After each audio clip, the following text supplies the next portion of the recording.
Leaders. The absent student. COVID-19 will be painful for universities, but it will also bring long-needed change.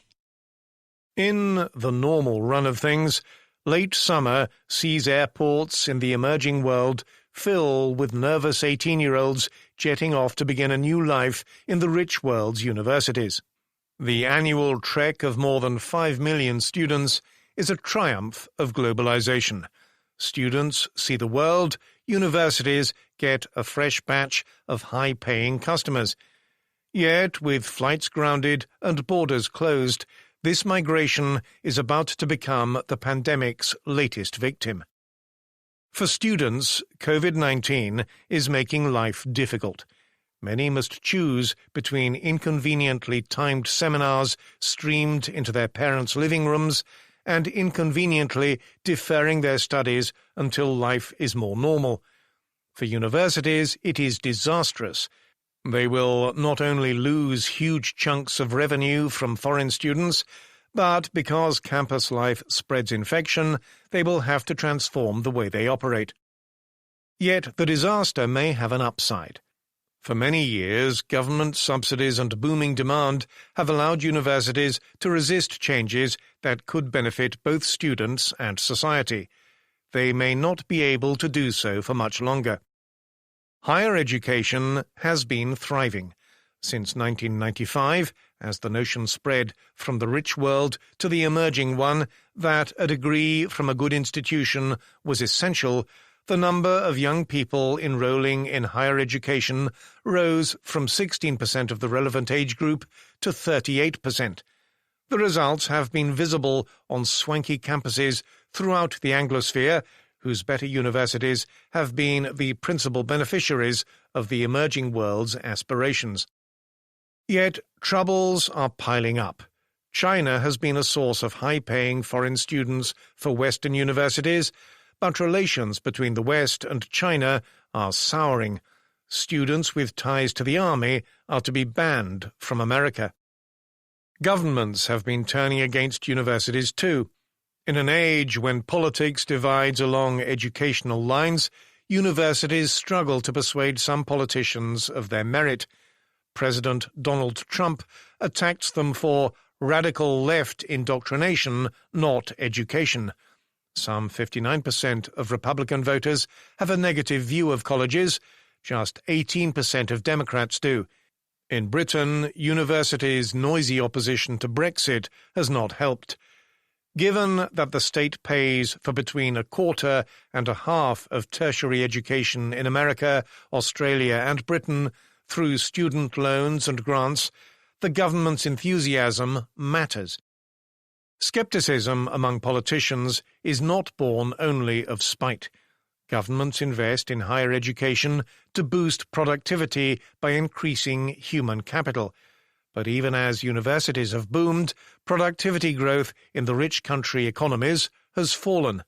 Many politicians suspect that universities are not teaching the right subjects and are producing more graduates than labour markets need. Small wonder that the state is beginning to pull back. In America, government spending on universities has been flat in recent years. In Australia, even as the price of humanities degrees doubles, so it will fall for subjects the government deems good for growth. There are questions about the benefits to students too.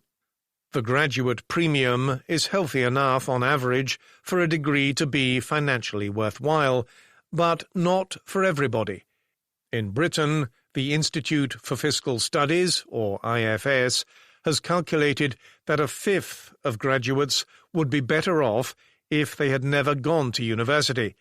In America, 4 in 10 students still do not graduate 6 years after starting their degree, and for those who do, the wage premium is shrinking. Across the world as a whole, student enrollment continues to grow, but in America it declined by 8% in 2010 to 18. Then came COVID-19. Although recessions tend to boost demand for higher education, As poor job prospects spur people to seek qualifications, revenues may nevertheless fall. Government rules will combine with student nerves to keep numbers down. Last month, the Trump administration said new foreign students would not be allowed to enter the country if their classes had moved online.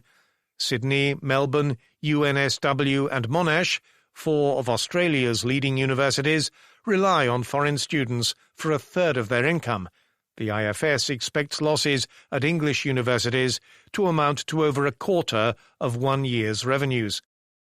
The damage from COVID-19 means that, in the short term at least, universities will be more dependent on governments than ever. The IFS reckons that 13 universities in Britain risk going bust. Governments ought to help colleges, but should favour institutions that provide good teaching and research or benefit their community. Those that satisfy none of those criteria should be allowed to go to the wall. Those that survive must learn from the pandemic. Until now, most of them, especially the ones at the top of the market, have resisted putting undergraduate courses online. That is not because remote teaching is necessarily bad. A third of graduate students were studying fully online last year, but because a 3- or 4-year degree on campus was universities' and students' idea of what an undergraduate education should look like. Demand for the services of universities was so intense that they had no need to change. Now change is being forced upon them. The College Crisis Initiative at Davidson College says that less than a quarter of American universities are likely to teach mostly or wholly in person next term. If that persists, it will reduce the demand. Many students buy the university experience not just to boost their earning capacity, but also to get away from their parents, make friends, and find partners.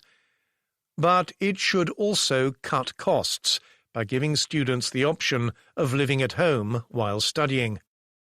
COVID-19 is catalyzing innovation too. The Big Ten Academic Alliance, a group of Midwestern universities, is offering many of its 600,000 students the opportunity to take online courses at other universities in the group. There is huge scope for using digital technology to improve education.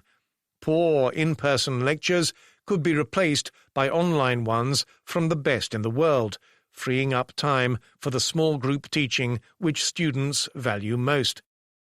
Universities are rightly proud of their centuries-old traditions, but their ancient pedigrees have too often been used as an excuse for resisting change. If COVID-19 shakes them out of their complacency, some good may yet come from this disaster.